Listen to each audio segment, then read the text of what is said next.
अभी हम कल्पना पर ही विचार कर रहे हैं और जैसा कि पहले से ही सलाह या निवेदन है कि ध्यान नहीं दीजिए, सुनिए, लापरवाह होकर सुनिए। जितनी लापरवाह होकर सुनेंगे और जितनी relax state of body and mind में सुनेंगे, उतना ही कम से कम प्रयास में वो ज़्यादा से ज़्यादा लाभ होगा। इसके लिए कल्पना के संबंध में जो हम लोग चर्चा कर रहे हैं, इसको लेट करके या रिलैक्स स्टेट में ही सुनने से बहुत अधिक लाभ होगा। जैसा कि हम चर्चा कर चुके हैं, कल्पनाओं से हम लड़ नहीं सकते, इसलिए उनको छोड़ देना है। छोड़ देने का अर्थ यही है कि हम खुद रिलैक्स हों और हमारी कल्पनाएं रिलैक्स हों।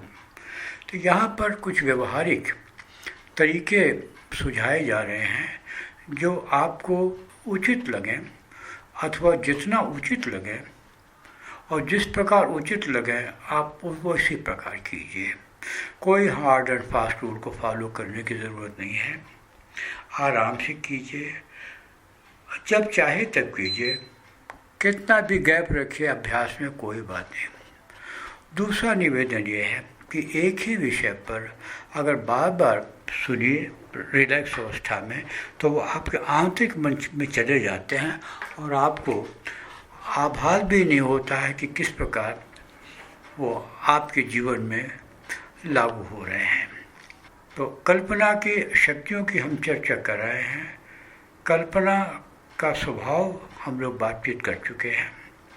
कल्पना को व्यवहारिक रूप से कैसे हम डे टू डे लाइफ में लाएं, कैसे उसको इम्प्लीमेंट करें और किस प्रकार से इम्प्लीमेंट करें कि वो मेटेरियलाइज हो जाए, एक्चुअलाइज हो जाए हमारे लाइफ में।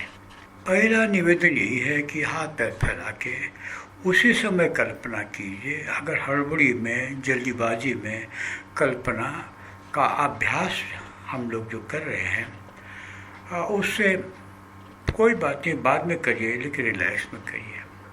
आपको अपने कल्पनाओं को किसी दिशा में ले जाने के लिए संघर्ष करने की ज़रूरत नहीं। और जब कल्पनाएं कोई रचनात्मक दिशा में जाती हैं, तो अपने आप ही रचनात्मक प्रक्रिया होने लगती है आपके माइंड में, प्रोसेस शुरू हो जाता है आपके भीतरी माइंड में क्रिएट करने का, अचीव करने का, आगे बढ़ने का, सक्सेस होने का। एकॉम्प्लिशमेंट की फीलिंग अपने आप ही अज्ञात रूप से आने लगती है जब आप कल्पना रिलैक्स स्टेट ऑफ माइंड में करते हैं।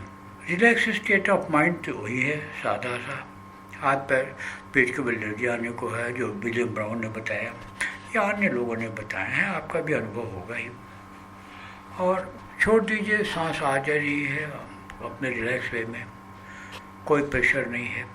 और अपनी कल्पनाओं को छोड़ दीजिए, अपने भीतर जाने दीजिए अपने विचारों को, अपने यानी अटेंशन को। और उसके बाद आप में कल्पना में अपने को देखिए। और इसके लिए क्या है, सबसे पहले ऑटो सजेशन का अर्थ ये नहीं है कि जो हम लोग मैकेनिकल तरह से, आई डोंट मीन दैट।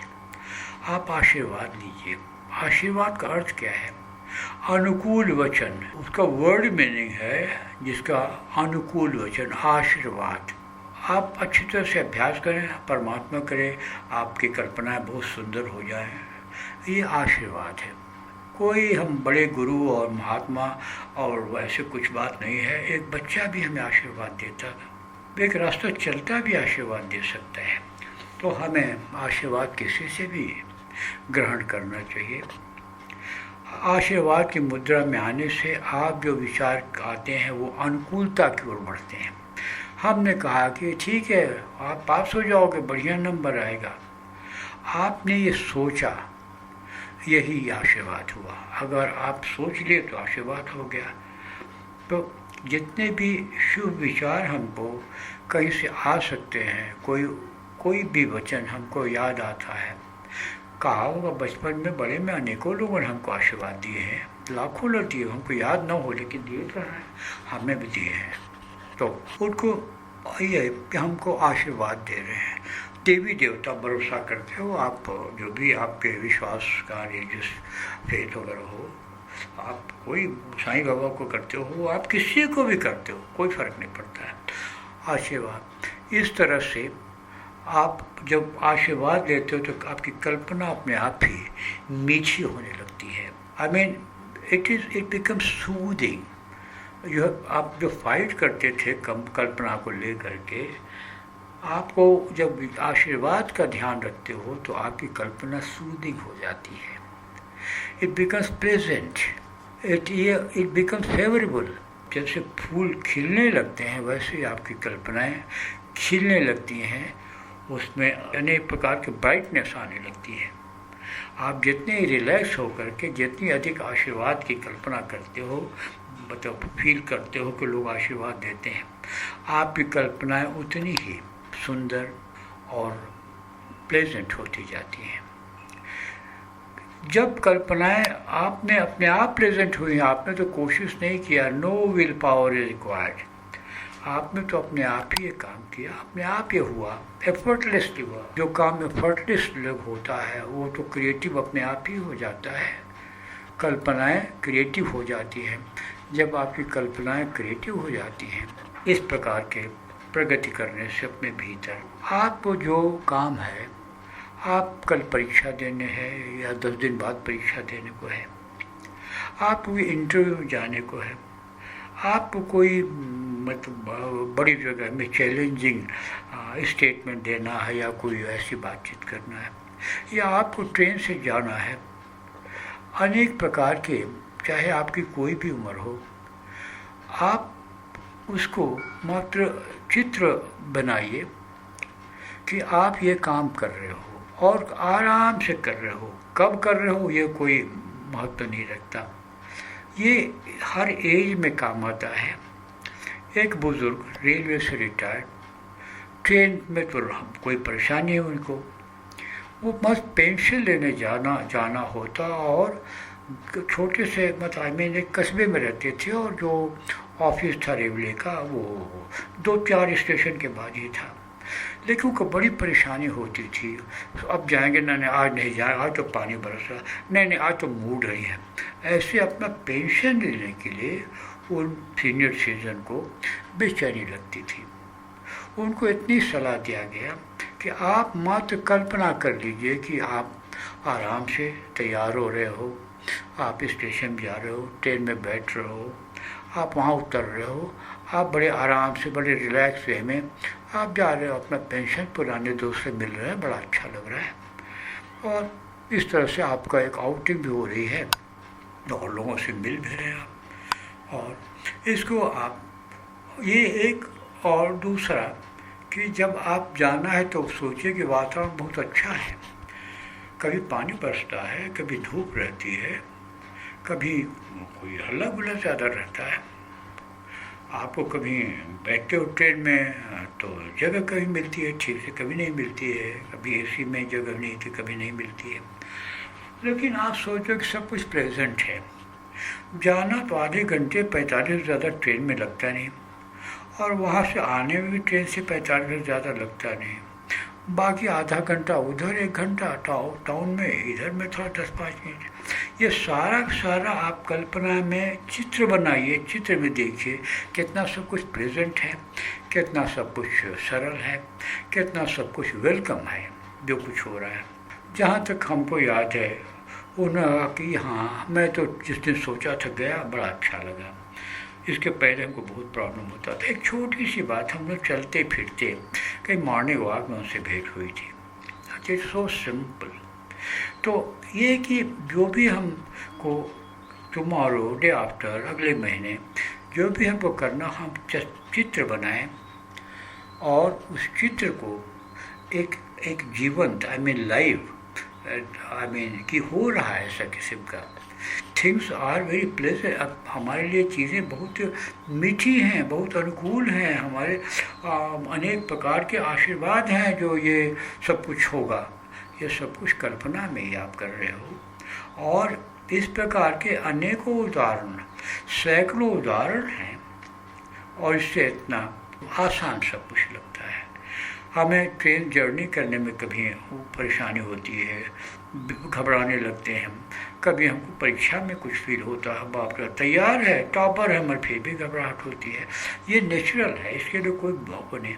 लेकिन आपने इस तरह से हैंड राइटिंग के बारे में बच्चों से कि कल्पना करो कि अगले हफ्ते तुम्हारी हैंड राइटिंग अच्छी होगी, और ये होता है, वो कल्पना में बच्चा लिखता है अच्छा हैंड राइटिंग अगले हफ्ते अच्छा होगा। इट इज नथिंग बट कल्पना का ही सदुपयोग है। बच्चा बड़े आराम से कल्पना कर लेता है, इससे उसको कोई कठिनाई नहीं।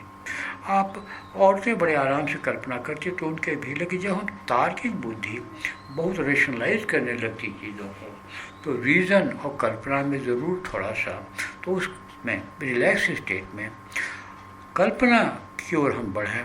कोई चीज़ का एग्जामिन करना तो ठीक ही है, मगर हम यहाँ पर कल्पना का कैसे सदुपयोग करें, कैसे प्रैक्टिकल एप्लीकेशन उसको लाएँ, अप्लाई करें, इस पर हम लोग विचार कर रहे हैं। और ये कोई समय अधिक नहीं, आराम से आप 10 मिनट कल्पना कीजिए, 5 मिनट कीजिए, 14 मिनट कीजिए, कोई फ़र्क नहीं पड़ता। और जब आप ये कैसे सुनते हैं, आज में रिकॉर्डिंग सुनते हैं, तो आपकी कल्पनाओं में भी बहुत आराम से, और ये जो सुन रहे हैं आप बहुत रिलैक्स स्टेट में सुन रहे हैं। There is no compulsion, time का भी कोई कंपल्शन है। इसको दोबारा भी सुन सकते हैं, इन सब रिकॉर्डिंग को एक मरतबा सुन सकते हो, नहीं अच्छा लगे तो आप मत सुन सकते हो, इतने सब आज़ादी है। इसलिए ये किसी गंभीर मनोवैज्ञानिक सिस्टम पर ये आधारित है, ये कोई महज मैं कॉमन सेंस की बात नहीं कर रहा हूँ। कुछ समय में हम सिस्टम को आपके सामने रखेंगे और आप समझेंगे कि हम कितने साइंटिफिक तरीके से आपको अप्रोच कर रहे हैं। अभी के लिए आप आराम से रिलैक्स कीजिए, सुंदर सुखद कल्पना कीजिए, लोगों का अनुकूल वचन सुनिए, आप पड़ोसियों के अनुकूल वचन सुनिए, कुछ तो कल्पना कीजिए। आपके पेरेंट्स आपको कल्याण चाहते हैं, आशीर्वाद देते हैं, आपके रिश्तेदार चाहते हैं, आपके घर के सदस्य और सदस्य चाहते हैं। इस प्रकार अनेकों शुभ संदेश, अनुकूल वचन आपके कल्पनाओं को उस दिशा में ले जा रहे हैं जिसमें सभी प्रकार की सफलता, सभी प्रकार का यश, सभी प्रकार की उन्नति, सभी प्रकार की हार्मोनी आपको बस थोड़ा दूर। और ये इस प्रकार से आप अभ्यास कर सकते हैं, दोबारा तिबारा कर सकते हैं, बहुत अधिक करने की कोई आदत नहीं। अगर आपको ये अभ्यास अच्छा लगता हो, या हम जो भी रिकमेंड कर रहे हों, जो भी हम निवेदन कर रहे हैं आपसे, कुछ भी अच्छा तो बार बार की ज़रूरत नहीं, जब जी चाहे तो करिए, जितने मरतबा जी चाहे उतने करिए। लेकिन ज़्यादा करेंगे, ज़्यादा चाय में ज़्यादा चीनी डालोगे, ज़्यादा मीठी होगी तो खाली चीनी रह जाएगी, चाय गायब हो जाएगी। तो वैसा नहीं करने को है, जितना मध्यम, न एक्सट्रीम में नहीं जाना, न उधर जाना है, न इधर जाना है। I think I wish you all the best.